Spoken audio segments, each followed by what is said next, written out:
Good morning. On behalf of CEPS, Center for European Policy Studies, let me welcome the Minister for Energy from Norway, the Ambassador of Norway. And let me just express our gratitude that we can hold this meeting, which, by the way, is our first in-person meeting since 18 months in this room.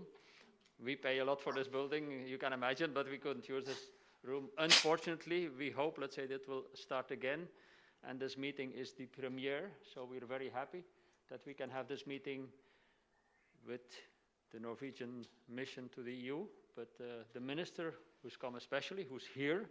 So even if some are calling in and are with us in a hybrid form, this will be the way in which we will work in the future. So we will have to get used to this, but I'm very happy that we can see so many people here live in this room. It's great for us that we can have this meeting and also this cooperation with Norway. Of course, we have been discussing with the ambassador since quite some time to organize a meeting together, and I think this is a key issue on which my colleagues, Christian, Milan, and others have been involved since a long time. Energy matters, on which, of course, a core issue for Norway, as we know, apart from the many other policy issues which are being discussed in Brussels. But we know that energy policy, since the Fit for 55 package was presented in July, I mean, there was already a lot of heat before, energy heat before the package was being prepared, and then we saw it in July. Milan had a meeting where we discussed it with two external people already 23rd of July. A lot of interest in this, so there will continue to be a lot of interest, and that's why we are happy that we can do this with an important EEA member state, Norway, how you look at these matters, that we can discuss this Fit for 55 package, because we know decarbonisation is one of the big mottos in this town, is one of the big issues. The greenification of our industry, which will be very costly and which we will be discussing today, together with digital, with some other geopolitical issues. But we know that, I mean, the decarbonisation is also a geopolitical issue.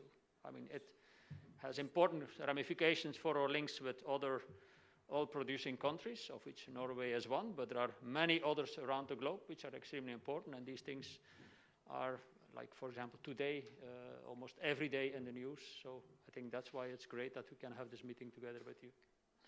So with this, I pass the word to the ambassador. I can say a few words, and then I will listen to what my colleague and you have to say on this matter. So, Minister, great that you can join us today, and I hope we can continue to have fruitful dialogues on these very difficult policy issues. It's just how to prepare this transition towards 2030 and 2050 as the big target dates for our decarbonisation. Ambassador.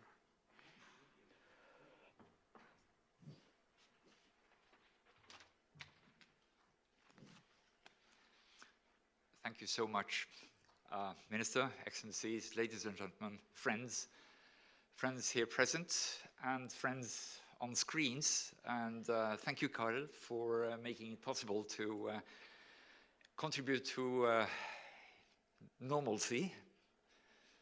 We have been discussing this kind of event for a while, and I'm absolutely delighted that in spite of the COVID-19 situation, we're now able to do it.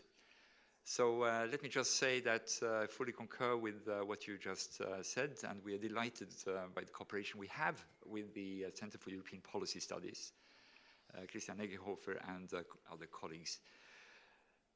You know that the energy cooperation between Norway and the European Union is particularly close. I don't need to remind anyone of the importance of the European Economic Area Agreement, which basically makes Norway an equal partner within the internal market. And on the basis of the European Economic Area Agreement, we're also part of the Energy Union. And we are also fully committed to the realization of the objectives of the Paris Agreement with regard to the climate issues that affect our societies so profoundly and our future. Also the Sustainable Development Goals, and which makes us natural allies in terms of making European Green Deal also a success.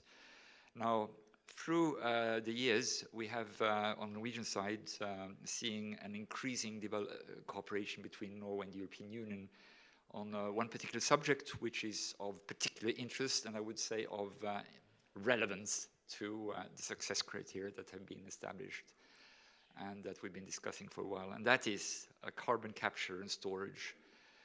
Discussions on that have been going on, and almost exactly 2 years ago, in pre-pandemic times, Norway and the European Commission co-organized a European high-level conference on carbon capture and storage in Oslo. Since then, the Norwegian government has taken an investment decision of true importance, and it's called the Longship project, establishing a full-scale CCS in Norway. The project establishes storage facilities which can be used by actors throughout Europe and should interest a number of industrial stakeholders too. We now see a new dynamic on CCS all over Europe, which is only logic when emissions need to be cut even faster than early anticipated. And all the work that is being currently carried out in the context of Fit for 55 package illustrates this very clearly. So I will cut it short and basically say that it is very timely to have this discussion, this conversation today. And we really look forward to it. And we're particularly pleased that we could do this at CEPS. Thank you for your attention.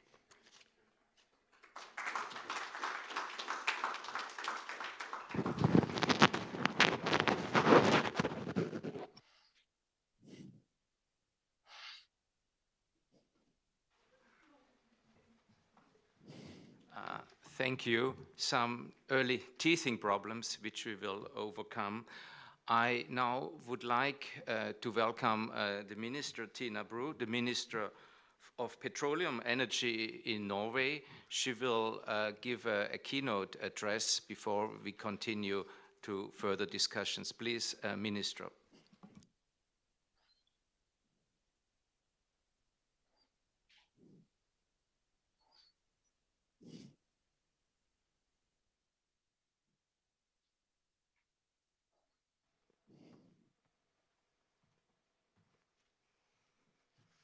Thank you so much, and ladies and gentlemen, I am of course very delighted to be here in person today to discuss how we can facilitate a climate neutral industry in Europe.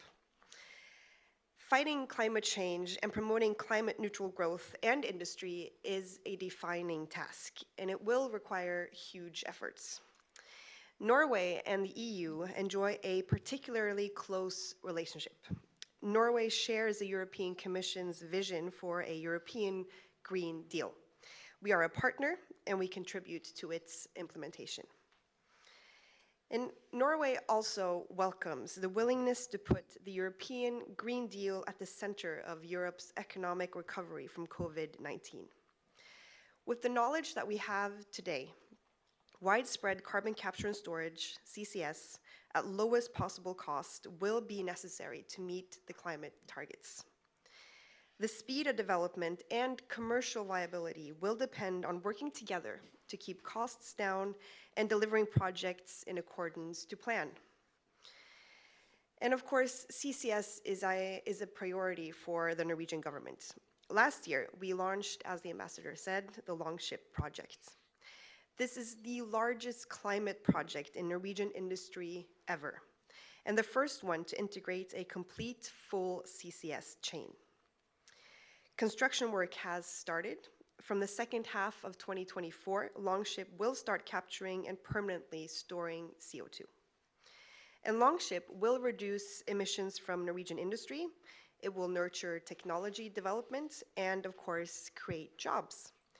But the project's overarching objective is to speed up the development and deployment of CCS technology globally. Northern Lights is the transport and storage operator in Longship. Formed as a partnership between Equinor, Shell, and Total Energies, the company has incentives to connect new projects, both foreign and domestic, to their storage facility. And the recent developments in the project are very encouraging. Northern Lights is experiencing increased interest from European capture projects who are in need of a storage solution. Norway has more than 25 years of experience with safe storage at 2 offshore gas fields. 19 million tons of CO2 have been stored at the Sleipner field. And Norway is thankfully not alone in investing in CO2 storage projects. Plans for storage projects in the UK, the Netherlands, and Denmark can help European industry to decarbonize, maintaining jobs and ensuring a sustainable transition. And this is, of course, a very positive development. But the critical mass of CCS needs to be achieved within this decade, and we need more players on the field. If carbon capture and storage is to become an efficient climate policy instrument and help facilitate climate neutral industry, subsequent facilities must be established in Europe and globally, and it must be done now. There are no technical barriers to implementing CCS. There are, however, economic, commercial, and regulatory barriers. So sufficient incentives in the EU and at the national level are therefore vital if we are to support the development and deployment of CCS in Europe. Considerable transboundary barriers exist for the cross-border transport of CO2 to storage sites. TENI should give these barriers due considerations. The Council General approach from June and the vote in the ITRE committee Monday suggest improvements in the text regarding CO2 storage and transport by ship. In many cases, portfolios of storage sites will need to be prepared simultaneously to provide a dependable and flexible storage infrastructure. Storage facilities and associated infrastructure by ship, rail, or truck for the purpose of transboundary CO2 transport should be considered as an integral part of cross-border carbon dioxide networks. And sharing of infrastructure for CO2 transport and storage will save time and money in the transition towards a climate-neutral industrial sector in Europe. That should be a win-win. The upcoming legislative revisions should create market-based incentives for the deployment of CCS. The provisional application of the amendment of the London Protocol opens for allowing cross-border storage of CO2. However, ratification of the London Protocol should still be encouraged. This will ensure that CO2 is allowed to cross national borders for permanent storage, even without the provisional application. So I hope that we can work together in support of all these incentives, which in turn will aid the development of CCS and climate neutral industries in Europe. So I really do look forward to the rest of the discussion here today. So for now, thank you for your attention.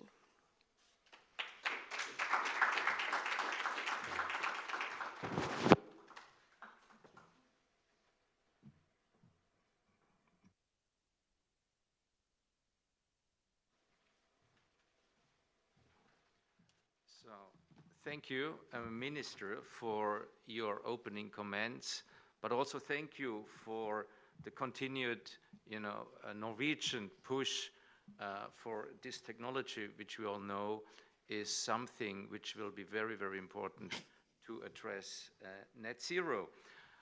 With this, I would like to give the floor to Roy Wartheim. Minister, you said it's the largest project ever. I mean, I guess it's the first. But also it has started and will store permanently.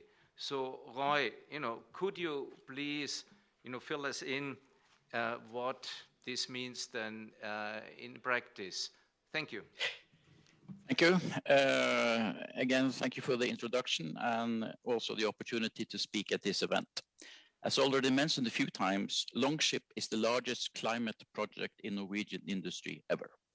The project consists of one transport and storage part, the Northern Lights Consortium, and the two capture partners, Norcem Heidelberg Cement and Fortum Oslo Varme.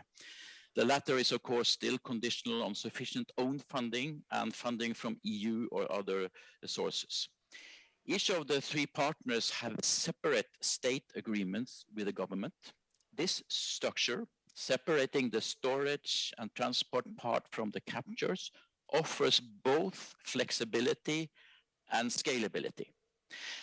The business model also gives Northern Lights incentives to attract other third-party volumes. For more than 20 years, Norway has supported the development of CCS. And it is now exactly 1 year since the Longship investments was decided by the Parliament. 800,000 tons of this capacity is already allocated to Norcem and Fortum Oslo Varme. This means that there are still 700,000 tons of storage capacity per year left for third-party volumes in this first phase of the project. With additional investments, the storage capacity can be increased to up to 5 million tons, and there's also ambitions to expand even more after this phase. Currently, several CCS projects from various European countries have applied for funding from the EU Innovation Fund. Some of these have Northern Lights as their storage provider. This also includes Oslo Fortum Varme. The projects are still in an early phase. Norcem has started the work of clearing space at the cement factory for the capture and shipping area. And Northern Lights is working on site preparation for building a CO2 reception facility. Construction of the administration building has already started. An agreement for the ship construction is expected to be signed anytime now. Regulatory issues are important for all CCS products. Longship has been established even though some of the regulations regarding a full CCS value chain has not been applied before.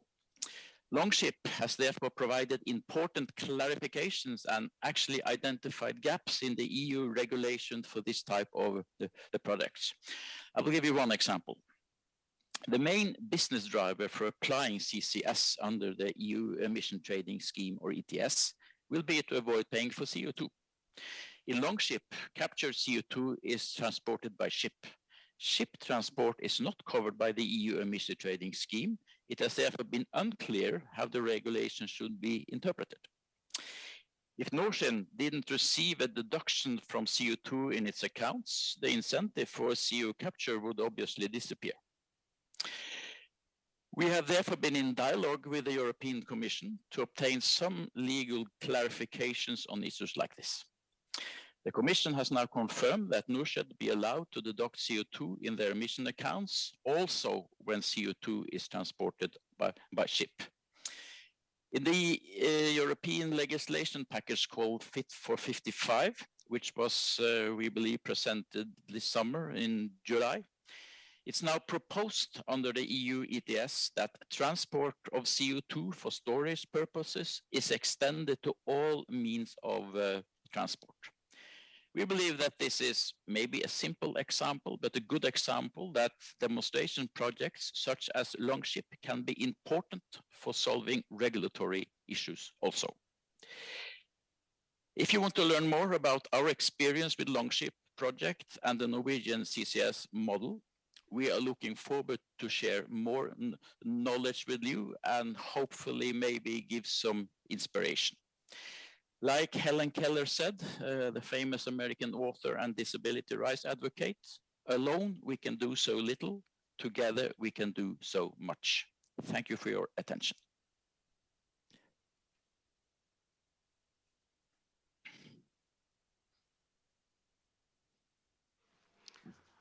Thank you very much, Roy.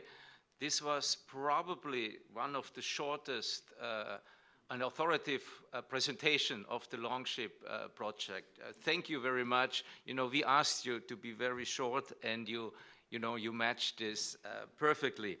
Great. Now, I should move on to the panelists, but before, let me just say that you can all ask questions both on Zoom, but also via YouTube. Please feel free to do so. My colleague Milan Elkerbaut, who is a research fellow at CEPS and leads our ETS work, he leads the CCS and negative emission works, he will pick up the question. Needless to say that Milan will appreciate very short, sharp, and extremely concise questions and will not much so like long comments. So please send in your comments. There's also a possibility that you could speak online, that you make your contribution yourselves. Norway shows it can be done. There were important barriers or experiences to be learned, and we would like now to go in the discussion deeper on this with our panelists. First, Chris Bolester, who is working in DG Energy, CO2 capture, use and storage policy lead. So he is the person who knows everything about these subjects, and we hope he will want to share all this with us. Please, why don't you come on stage? Then we have Erika Bellmann. She's the head of Germany program, Bellona. Here she is online. Thank you for joining us. Per Breivik, he is the director of alternative fuels and sustainability at Heidelberg Cement Northern Europe, and one of the, can I say this, fathers of one of the oldest CCS projects in Europe. Then we have Liv Monica Stupholt, the chair of the non-executive board at Fortum Oslo Varme. Fortum Oslo Varme has already been mentioned before. And then we have Ingrid Sølberg, Director General of the Norwegian Petroleum Directorate. Please, we are entering then the discussion. Now, I will lead the discussion from here, and would like to start with Chris. You have heard there is a lot of experiences, which barriers to be overcome. So I would like to ask with you, or check with you, to what extent is this Norwegian, real thing really, getting, is that informing your work? I mean, I guess you will probably say yes, but I want to know how. And then how does the Fit for 55 package, with Roy has mentioned, really address this? And are you confident, Chris, are you confident that this will really overcome the barriers? And, not just that it will, but also in what time frame we're talking about. Please. Thank you. I think Is it on? Yes. Thank you. Thank you for the question. And you would be really surprised if I said no. But yeah, it's true that we've been working with Norway for a long time, and obviously Norway is the leader in CCS. And I remember in 2007 when I was in Stavanger, drenched in rain, watching an installation catching CO2 with amine technology. That was quite impressive. The weather was not, but the technology was. And we've learned a lot of things through Mongstad, through projects like this. And I think that CCS obviously goes in cycles, and we forgot about the meaning of the technology for quite a few years. But it's good that the work was still going in Norway, and there is plenty of lessons. I think that what Roy was mentioning, the fact that you go to the next stage and you see new problems, new challenges, and you communicate them. And he said that we issued the letter, and the issue of transport by ship was cleared.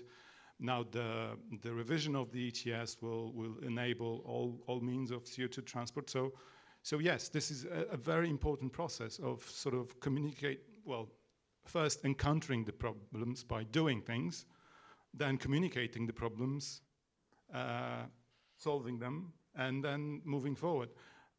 Of course, I'm glad that there are elements for CCS in the Fit for 55 package, but I will not tell you that I promise everything has been solved.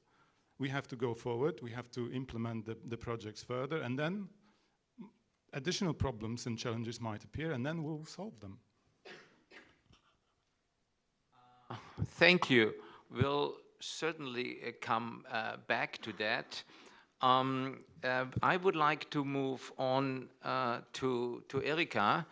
There seems to be, I mean, in Norway, it's happening, it's acceptable. Norway leading the way. We have also heard this from the European Commission. But is that happening elsewhere? Can you also, Erika, tell us a little bit more what's the situation in other parts of Europe? Because if it's Norway and a few other countries, it may not be enough. Erika. Yes, thank you. And thank you for the question.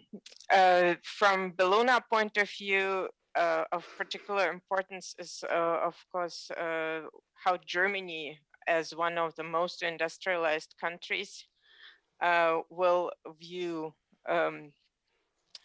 the CCS topic. We all know that maybe historically the CCS topic has been poorly received since it was originally associated with coal power plants. But I think now there's a lot of momentum that people take the climate targets very seriously. There has also been a Supreme Court ruling which actually required Germany to increase targets, and so we now have a new target of climate neutrality in 2045.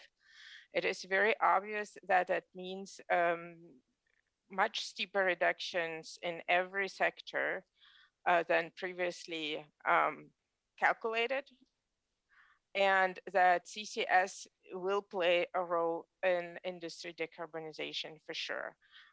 For sure, the cement sector with its process emissions that cannot be avoided even through the use of 100% renewable energies is one candidate for CCS, but also other industries might benefit from CCS to achieve the climate targets earlier, or through access to blue hydrogen as while they are on the road maybe to green hydrogen.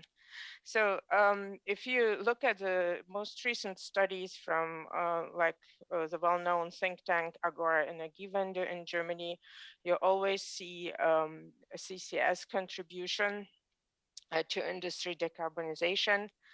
And my big hope is that now we had the election and now there's the coalition treaty negotiations coming up. My big hope is that the new government will consider CCS as part of their program and work decisively and urgently on remedying some of the regulatory barriers that exist for CCS in Germany. Bellona also has a project on CCS in Eastern Europe, and we strongly believe that there's also a big potential there, and CCS could also be a technology which helps Eastern European countries to become more in a leadership position actually on industry decarbonization, and also feel that the climate targets of the EU are an opportunity for them to develop an industrial field. So those are the hopes for the next 4 years, basically, that the role of CCS is going to be recognized, and especially that the upcoming German government will work on removing the regulatory barriers for CCS. Thank you, Erika. You started off saying historically CCS was very much associated with coal-fired power generation. Of course, that gave it a bit of a bad name. The political jargon was you just want to continue your own business model and you crowd out renewables. Is that really overcome by now? Well, so unfortunately, once such things really get in people's heads, it's always a long time process to change everyone's mind. I think, especially on the side of environmental NGOs, There's still a lot of concern and a memory of bad experience from the past. However, I think on the side of scientific institutions and on the side of industry, there's more and more of a realization that this is an integral part and that needs to be in place in parallel. So it's really not a matter of picking and choosing, and CCS alone can also not achieve decarbonization of industry. Like first and foremost, increased deployment of renewable energies, development of electric grid, also hydrogen infrastructure, hydrogen which is made through the electrolysis process. This all has to be developed in parallel, but the emphasis is on in parallel. There's no time anymore to do it in a sequence and to say, okay, we are going to focus on renewables deployment, and then we are going to do hydrogen, and then we will determine how much is left, and then we will consider doing CCS for this.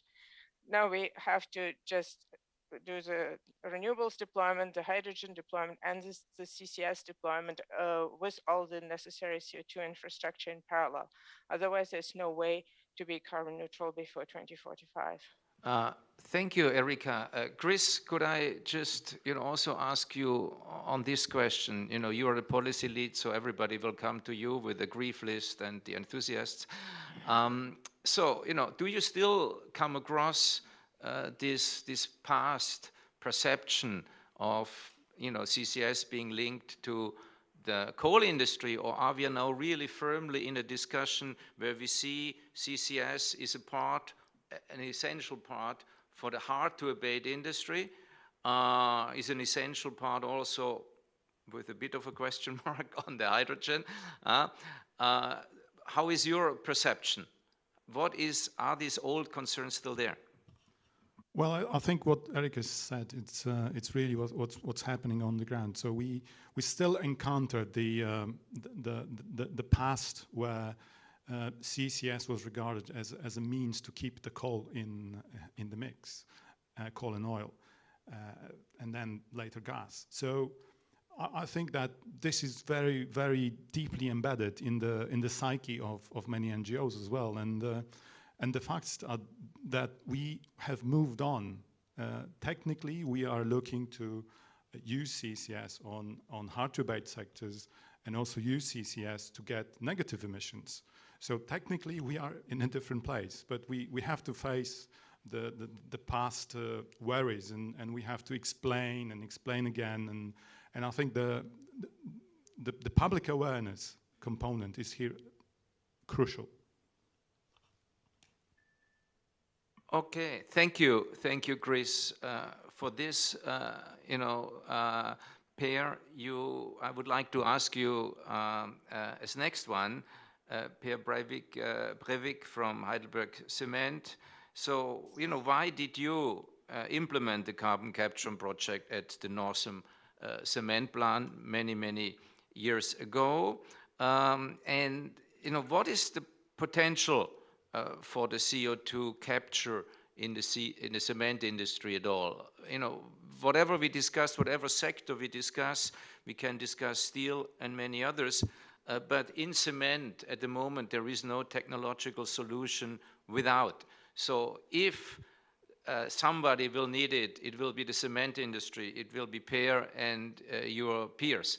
Per, so please. Thank you for the invitation to join you today, and for the good questions. I think I need much more time than the 3 to 5 minutes you gave me, but to give a full answer. But I will do my best.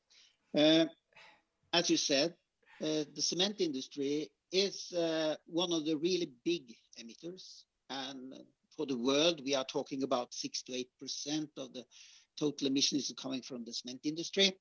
That's one thing. But as you said, 2/3 of the emission from the cement production is coming from the calcination process, where the limestone is split into CO2 and CaO. And that's unavoidable. So that's the really good reason and the important point why we started to discuss this. That was the first element. The second element why we started this was that we have to prepare. We were discussing, etc. We understood we have to prepare for a future carbon regime, which is much tougher than we experienced when we talked about 2002, 3, 4, 5, when we had these first discussions. And looking backwards and seeing what did we do, what did we say, I think that was a good decision by the Norwegian people, and we have developed it for a long time. Actually, we started close to 15 years ago to develop this. It has been a step-by-step project, and as the minister said, yes, it's close to 1 year ago that they launched the project, the Longship project, and after the approval in the parliament, we have started. So we have demolished more or less half of the buildings at close to the cement plant to have space to build the new plant. So that was the why we started, and we knew that this will be a long-term project. We have to take this step by step. We have to learn, and then we have to convince our peers, etc., in Heidelberg, both in Norway and then in Heidelberg. And of course, this is a political project. We have a process together with the representatives from Gassnova and especially from the ministry, because the agreement, as Roy mentioned, it's with the Norwegian, the Ministry of Petroleum and Energy. And we have learned, and of course, being a first mover, there are pluses and minuses.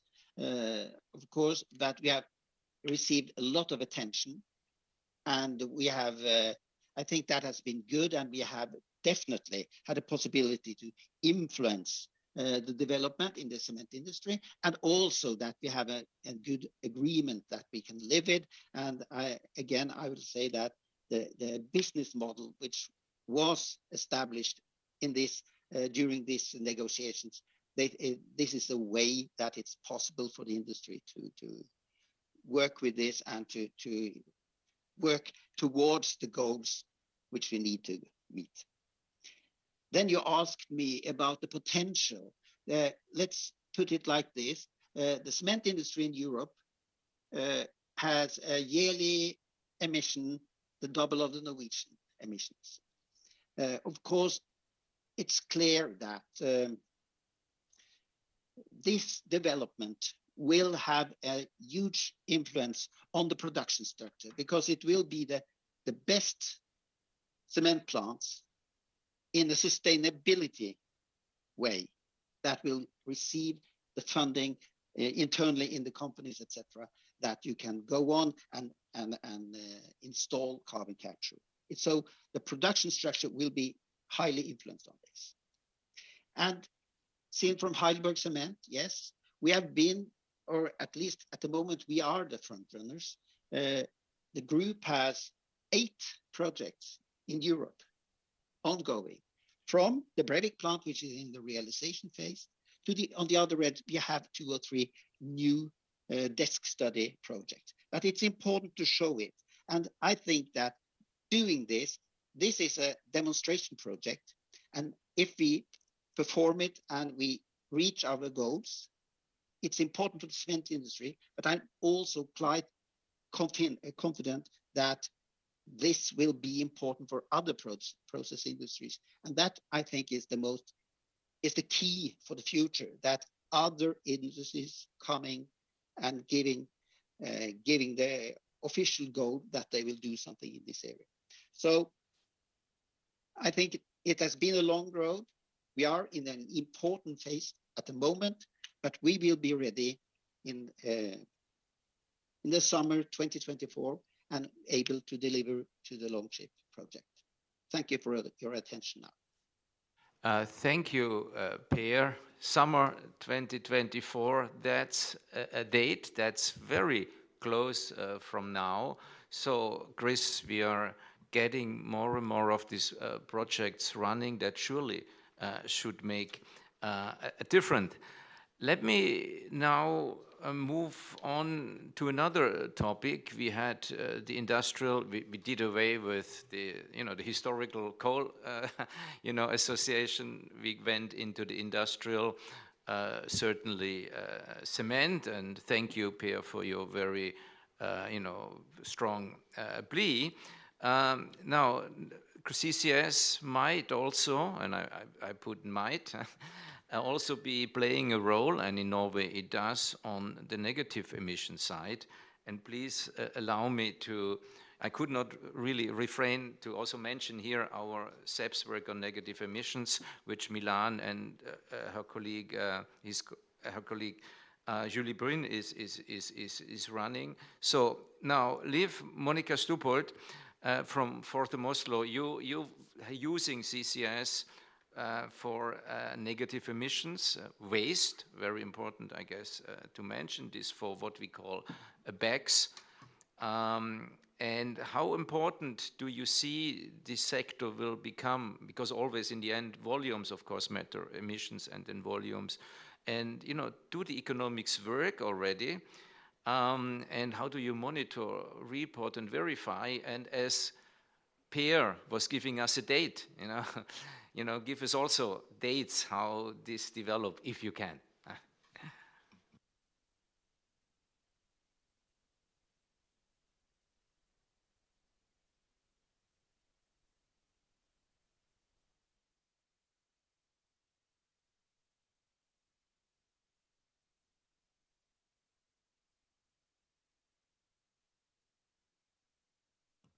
Better? Thank you very much, Christian. Thank you to the Norwegian delegation to the European Union and to the CEPS for organizing this on CCS on hard-to-abate sectors. So there is one introductory remark I would like to share. We talk a lot about environmental technologies and climate mitigation today because we have to, we want to, and we need to get to climate neutrality. What we tend to overlook is the fact that carbon capture and storage is the most mature of all those technologies we're talking about. We talk about technology for hydrogen, talk about offshore wind. We're keen to develop new and lighter form of energy storage, etc. But carbon capture and storage has been around for a long time with the purpose of mitigating emissions. So it's the most mature of the available mitigation steps that we can adopt. And furthermore, it is also the one that can do what you just said, Christian. It can actually provide carbon removals. And that has also become a much more important asset, not the least because we recognize that we will fail with reaching the net zero targets unless we actually get to carbon negativity and we're able to remove CO2 from the atmosphere in addition to reducing the emissions going forward. This is why it's so important. And you invite me to say something about waste management, which is what Fortum Oslo Varme is preparing to do with its very mature, ready-to-go, shovel-ready project to get going to capture more than 90% of the CO2 in the emissions at the Norway's biggest waste management plant in the capital of Oslo. Now, Christian, they say there are only two things that are certain in life, and that is death and taxes.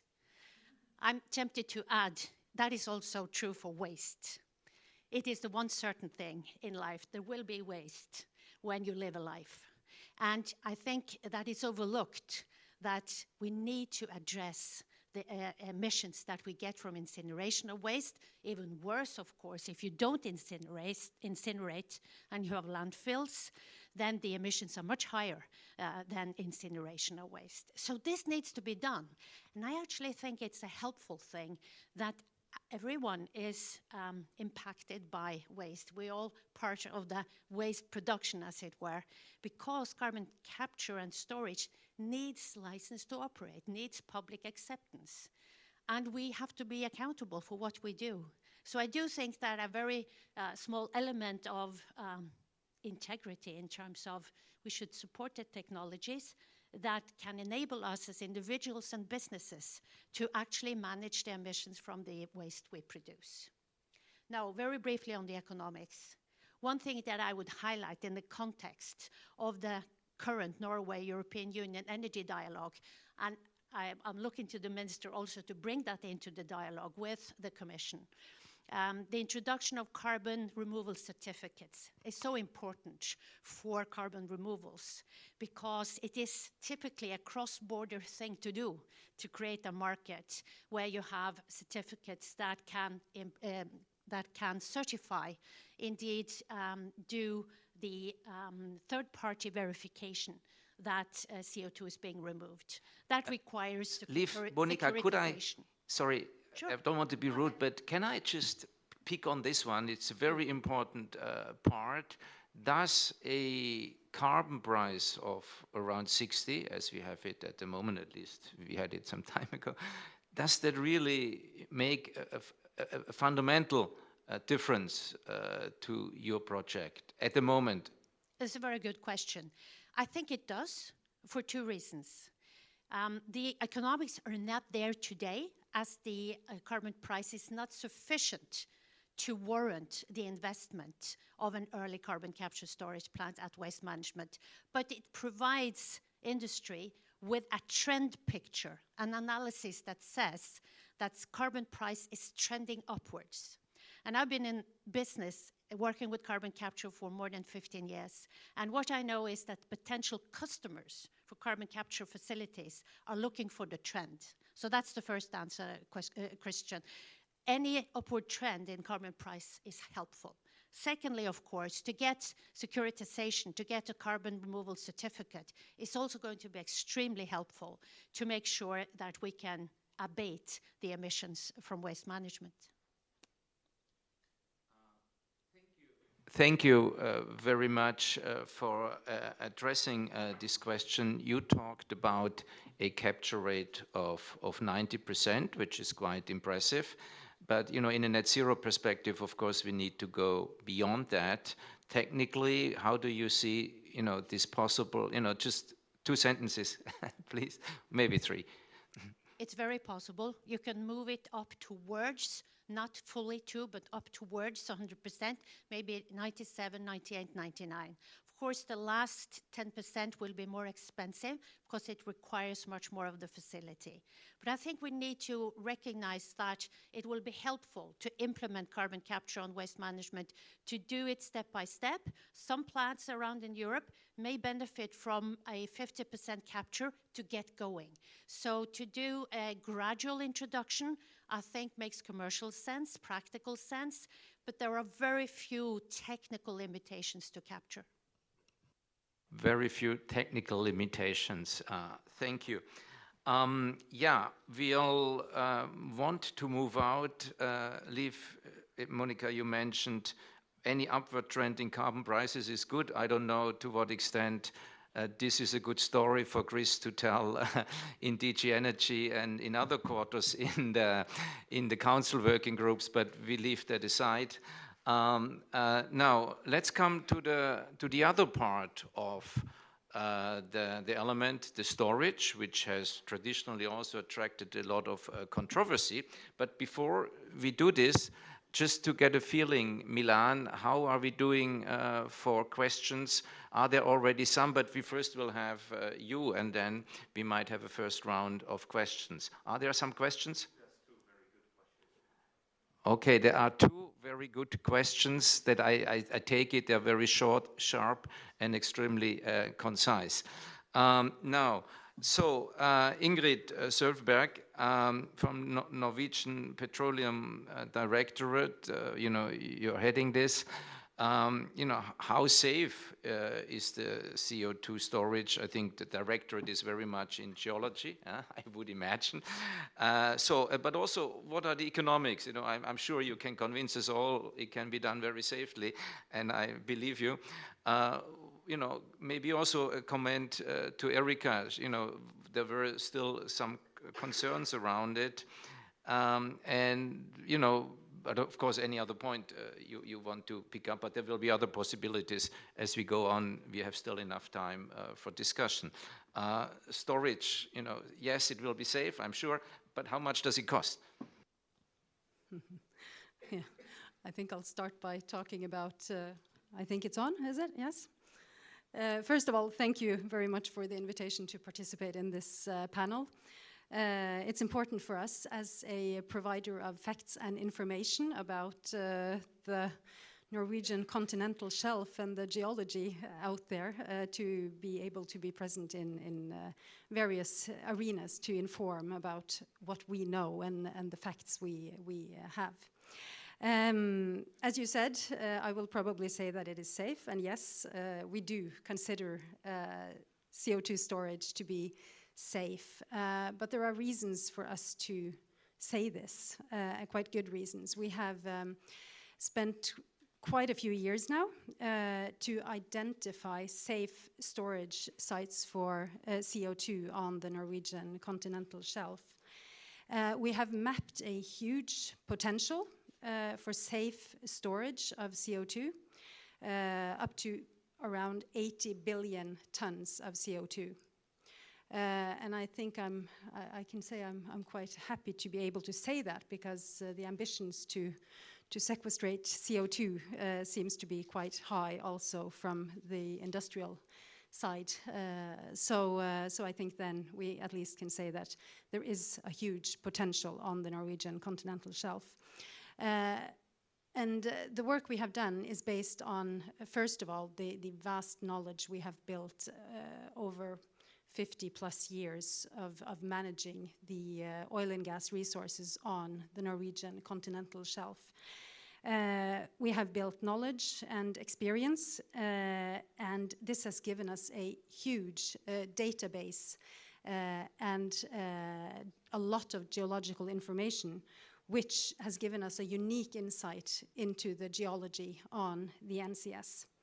In addition to the knowledge side, we also have long experience with storing CO2 on the NCS. As the minister also mentioned in her introductory remarks here, we have been storing or sequestrating CO2 from the well stream on the Sleipner field for 25 years, injecting this in to the seabed, approximately 800 meters below the seabed into the reservoirs down there. We have also, since 2008, been sequestrating CO2 from the well stream on Snøhvit. And this has been injected into a reservoir 2,300 meters below the seabed. And above these storage reservoirs, there are caprock seals, which have a thickness of between 50 and 300 meters. So making it impossible, more or less, for the CO2 to leak out from these geological formations. And in addition to this, for these years since the injection started, we have had continuous monitoring to check, to follow and to see if any CO2 is leaking out, and we have not identified any CO2 leakages from these areas. So I think we can say that we feel quite confident that CO2 storage is safe on the NCS. So just to say one more thing, we like to say that CO2 storage is safe by design. And that means that we base our evaluations on knowledge, both regarding the reservoir, which we inject the CO2 into, the seal, the caprock seals, and also the capacity for the volume in question in the various projects. And then we can design a CO2 storage which is safe in the long term. So, thank you. Thank you for this. Milan, I would, briefly ask you, I would suggest you take off the mask, but before you have your questions, Liv Monica, I have one. I hope it's a good one. And, you know, you mentioned carbon removal. You know, I always understood, maybe also Chris, that, you know, CCS is a mitigation technology and not a removal. But please feel free to convince me and others, and also would like to hear the views of Chris. But if you could wait until Milan puts also his questions, and then we take them all. But you go first, and then maybe Chris wants to add something there.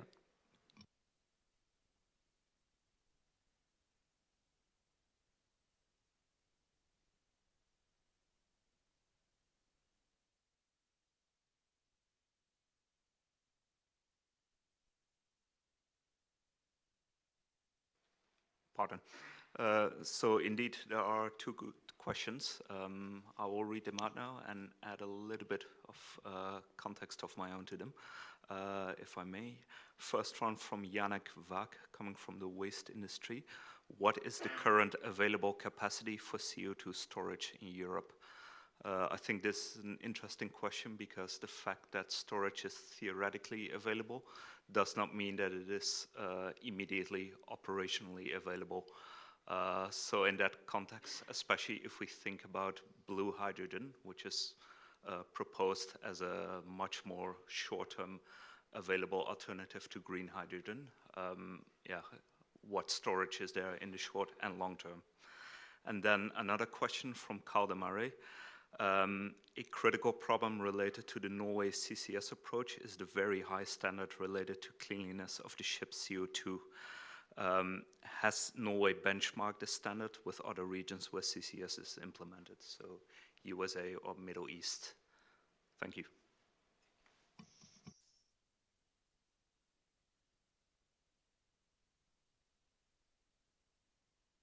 Yeah, tough questions. And before you think about them, leave Monica. Thank you, Christian. You're of course right, but it's only half the truth when we're saying that CCS on waste incineration is mitigation. It is also removal, because about 50% of the material being incinerated is biogenic or biological by nature. That is food scraps, paper, wood, etc. And when we capture and store that CO2, then we're actually providing carbon removals. So this makes carbon capture on waste management the most attractive of the options.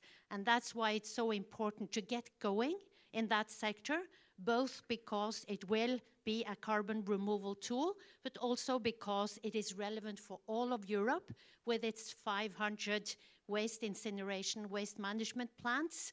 The effect, the benefit of actually capturing that CO2 is immense. Thank you. Thank you. Chris, you have something to add?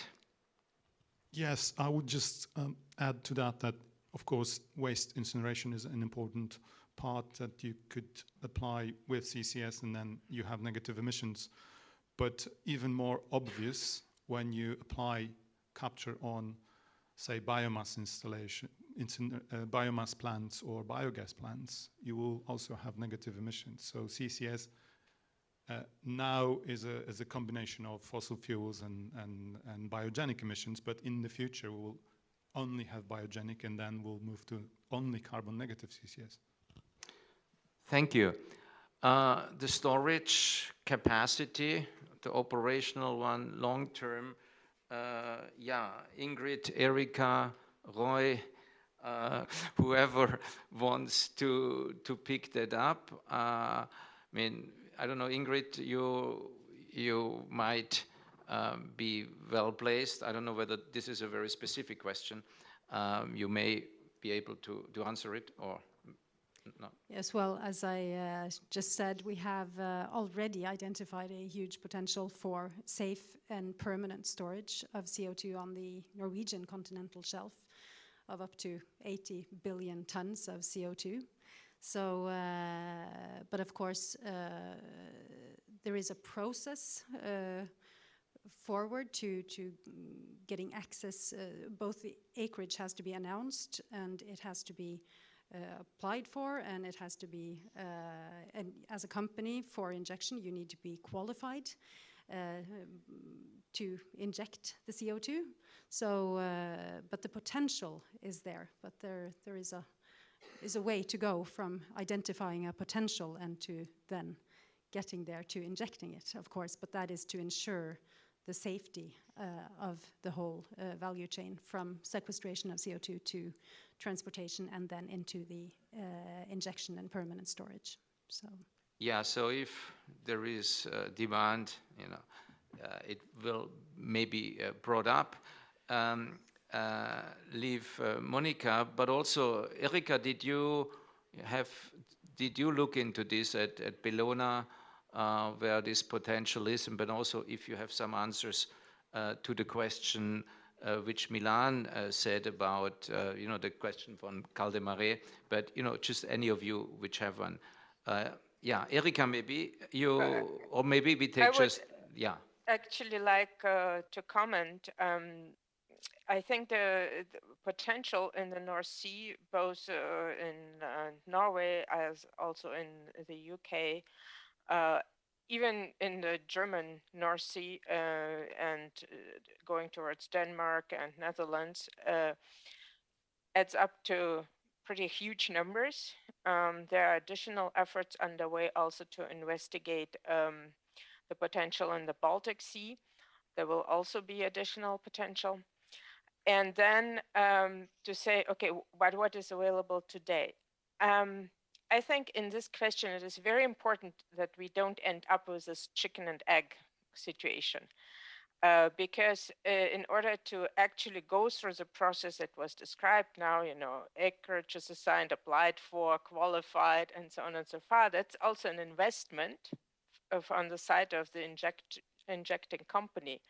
They're not going to commit to the investment if they don't see carbon capture being installed on European industry, if they don't see the transport infrastructure for CO2 being in place, right? And so this question, are we waiting now for an injecting company to provide more kind of like ready to use and storage potential? Are we waiting for transportation companies to be able to transport CO2? Are we waiting for cement factories or waste incineration plants to install CO2 capture? And the answer should be, we shouldn't wait for each other. Yeah, all those activities should be proceeding in parallel and together. And what is very important for the companies to feel comfortable to engage together on this would be a solid regulatory framework that actually contains a clear commitment to CCS and says, okay, there will be a good way of capturing CO2, of transporting CO2, of storing CO2. Can I have a short comment from Gasnova? I think the total capacity, without doubt, is huge, which is good. But I think the key now is to continue the process of developing the business models. I mean, we are now in the demo phase. It's fair to say that the demo phase is highly or heavily subsidized by the state. Obviously, that's needed. And then we will move into some kind of hybrid transition state before this becomes some kind of maybe commercial activities. And to develop these business models now, I think is maybe one of the key issues we need to work on. I think from a technological point of view, this is moving fine. I mean, the costly part of CCS is the capture and the energy there, but the business model, how the private sector and the public sector work together on this is something we need to do much more, maybe even research and work on. And as we know, there are different laws in different countries, different political parties ruling. So I believe this is one of the enablers we need to work on, the business models for the actual full value chain. Thank you, Roy. If I take all these points together and I come to you, then I hear a bit this question is an important one, but really not the most eminent at the moment. As the business models evolve, there would be also demand for more storage side. We would get the permitting. It would just happen. Is this a little bit what I hear? And then also, Chris, before then we go to Liv Monica. Well, I think the permitting system we will develop, as Ingrid didn't mention it, but there are now more storage providers searching for permits, and I believe we will manage that because we have a long experience of dealing with this in the North Sea. So I still think that the one of the real obstacles is how do we deal with this public-private interface, which will be necessary for, I don't know how long a transition period will be, but we are talking about many years, I believe. Of course, depending also on the quota price and the CO2 price. Of course, if that rockets sky high very fast, this might be simpler. Thank you. Chris, you want to contribute to that debate? I would like to just reiterate that its potential storage capacity is not an issue. The issue is to put it on stream when the demand comes, because in the whole value chain of CCS, storage part is the most it's the longest in terms of lead times. So you have to work the longest on it. So I think that's the message I would have. Thank you. Liv Monica, thank you for your patience. I promised you the floor. It took a bit of time, but please, now. Well, just briefly, you know how the Norwegian Longship project is described as a demonstration of a full value chain. Since its announcement and its full funding, I have, from an industry point of view, seen immediate effects that it stimulates capture service providers. It stimulates European industry and others to look at how they can aggregate their CO2 emissions and bring them to storage. But more interestingly, and quicker than I would have thought, and relating to the question put, we also see the development of new additional storage projects in Iceland, in Denmark, which just goes to show that the demonstration effect is already working. That's where you get the public-private partnership that you're alluding to, Christian. Thank you. I take it that my colleague has either additional hard questions or contributions from the floor. So please, Milan.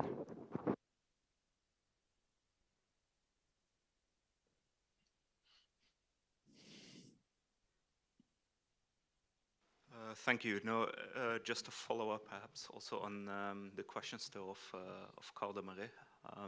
There was one comment in the chat earlier that CO2 specifications are really specific to the transport infrastructure and the storage sites.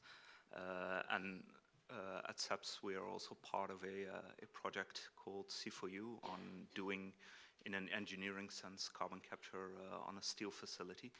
And here one of the earliest results was also that once you start having the actual gas to capture, the composition really matters for the safety of transport and corrosion, leakage, etc. Is there both a need but also maybe a danger if in the EU there will be quite specific regulations on these compositions, etc.? I could imagine that the EU and the Norwegian perspective perhaps differ there. Then one different question from the chat from Alexander Chins is what are the primary challenges of transforming the Norwegian continental shelf into a CCS hub? Okay, thank you.